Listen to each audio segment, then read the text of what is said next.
Good morning, children of BA Part 1, Government College Chaksu. Welcome back. This is Anshu Sharma, who's going to introduce you to Pandit Jawaharlal Nehru today. And the essay that we are going to do is A Tryst with Destiny. आप लोगों को मैंने पहले जो इससे पहले ऐसे कराया था वो था बर्थ ऑफ खादी, मोहनदास करमचंद गांधी जी ने जो लिखा था, और खादी का कैसे शुरू हुआ और खादी को कैसे इंट्रोड्यूस करा उन्होंने अपने आश्रम में, और क्या क्या उनको परेशानियां कठिनाइयां झेलनी पड़ी और किस तरह से वो आगे बढ़े, वो सारा अपन ने इससे पहले वाले चैप्टर में करा था। अ ट्रिस्ट विद डेस्टिनी जो है बहुत ही एक अनदर इंटरेस्टिंग पार्ट ऑफ ऐसे है, part of a, it's not an essay, I would say it is to be exactly it is a speech, independence speech जो है वो है ये। और बहुत ही एक आइकॉनिक स्पीच आप कह सकते हैं, क्योंकि वो दिन भी बहुत इम्पॉर्टेंट था, वो व्यक्ति जिसने ये स्पीच दी वो भी बहुत इम्पॉर्टेंट था, और जिसको ये एड्रेस कर रहे थे वो भी बेहद इम्पॉर्टेंट एक नया क्रिएशन था। That was the birth of new India, that was the birth of new independent India. So I'll just give you a quick background before I start off with the essay. Pandit Jawaharlal Nehru, जैसा कि सब जानते हैं, he was born in Allahabad in 1889, और उनका education जो है वो भारत में भी और बाद में जो हायर एजुकेशन है that he had from abroad. He was educated at Harrow and at Cambridge University. And as we all know कि बहुत जल्दी वो इंडियन पॉलिटिक्स के अंदर इन्वॉल्व हो गए थे, क्योंकि बैरिस्टर बनकर आए थे ये भी, जो हायर एजुकेशन है, इन्होंने भी लॉ की पढ़ाई करी थी। And when he return very soon he got drawn into the Indian politics, क्योंकि वो समय ही ऐसा था कि जिनको भी थोड़ा सा अपने देश के प्रति तकलीफ़ थी कि वो फिरंगियों के सुपुर्द है, फिरंगियों के अंडर है, और बहुत ज़्यादा उनको वेदना होती थी इस बात की। So very soon when he came back from abroad he joined the Indian politics. And interestingly, he is somebody who emerged as a leader of the country's young people. He caught the imagination of the young people. कहते हैं ना कि जो youth है वही है किसी भी देश का फ्यूचर, और जवाहरलाल नेहरू जो हैं जब वो आए तो उनका एक अंदाज़, उनका एक आप कह सकते हैं स्टाइल, उनका लर्नड का मतलब लर्निंग का जो लेवल था, उनकी अंडरस्टैंडिंग, उनका इंटेलिजेंस, वो एक उनका ऑरा जो है क्रिएट करने में उसका बहुत एक बड़ा योगदान था। और जो यंग लोग हैं they got impressed by Jawaharlal Nehru. And interestingly he was also someone who was very deeply influenced by Mahatma Gandhi during this period, that is during the period of freedom struggle. Mahatma Gandhi तो हैं ही, उनका इंट्रोडक्शन मैं दे चुकी हूँ, अपन सबको पता है, राष्ट्रपिता के नाम से हम उनको जानते हैं। और महात्मा गांधी का इन्फ्लुएंस किस पर नहीं था, मैं तो यूँ कहूँगी इस बात को, क्योंकि कोई होगा जिस पे महात्मा गांधी का इन्फ्लुएंस नहीं होगा। So Jawaharlal Nehru was also not exclusive and he was also not untouched by the aura, by the personality of Mahatma Gandhi. He was also influenced and he was also taken into the freedom struggle, and he was a very active participant. And almost 22 years of his life Jawaharlal Nehru spent in the jails, you know.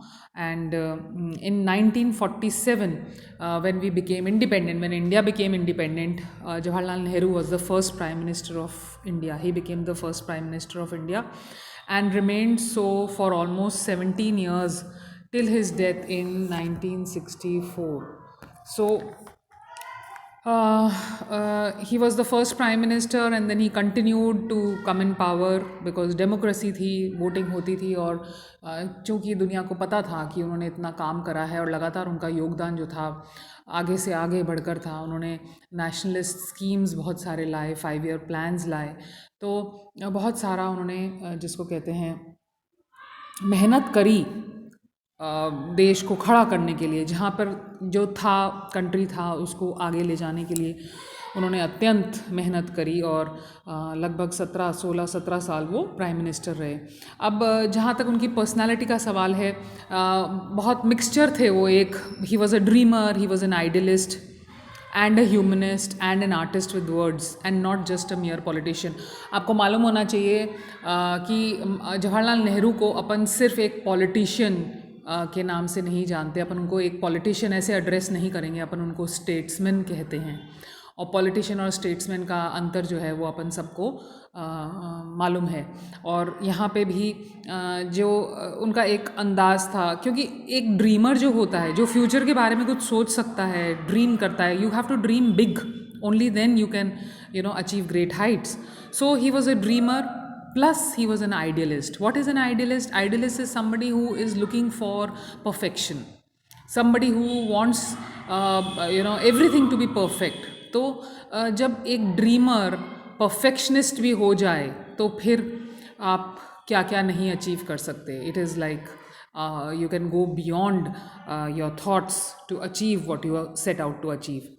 उसके अलावा humanist थे। Humanist somebody who was very kind, who was एक तो होता है कि आप अपने एक मुकाम पे पहुंच जाते हैं, एक हाइट आप गेन कर लेते हैं और फिर उससे आप लोगों से दूर हो जाते हैं। ठीक है, आपका जो एक 1-to-1 बेसिस जो एक ह्यूमन इंटरेक्शन होता है वो कम हो जाता है, क्योंकि आप अपने एक बड़े पैलेशियल से, एक जैसे कहते हैं ना, ऊपर किले में आप कैद होकर रह जाते हैं, आपने जो क्रिएट करा है। पर Nehru was not like that. He was a people's person and he was a humanist. He was concerned about humanity at large and he was very very much concerned about the common man, the common Indian man who was facing a lot of difficulties when we became independent, because India was in a very bad state.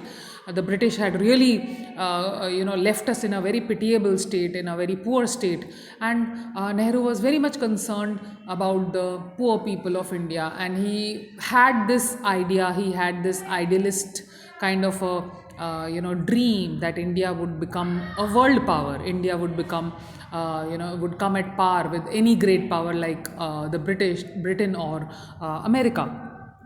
So, and he was an artist also. So you can see that if you know, he had written, when he was in jail, he had written many letters to his daughter and to other people also, to other people involved in politics, to other statesmen, to other prime ministers and people who were holding important offices in Britain and America and so on and so forth. And his letters have been published.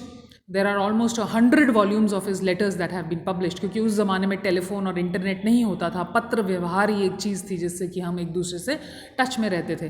तो उनके जो पत्र हैं, उनकी बेटी को जो पत्र हैं, इंदिरा गांधी को जो उन्होंने पत्र लिखे, इकलौती उनकी बेटी थी, वो सारे के सारे लेटर्स जो हैं वो आप देखेंगे कि एक आर्ट, एक उनका माइंड, वो कैसा सोचते थे, उनकी क्या इमेजिनेशन थी, क्या ड्रीम्स थे, क्या वो चाहते थे, वो सब आपको उनके लेटर्स में देखने को मिलते हैं। So he was an artist, he and he was just beyond an ordinary person, and that everybody has to accept.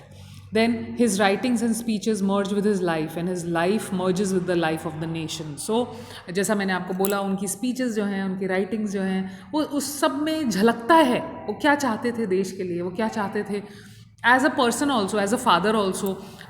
बहुत he was kind hearted, but at the same time he was a very he wanted the best. He wanted Indira to study, he wanted Indira to read, he wanted Indira to gain knowledge, he wanted Indira to have knowledge of history, of politics, of religion, of geography.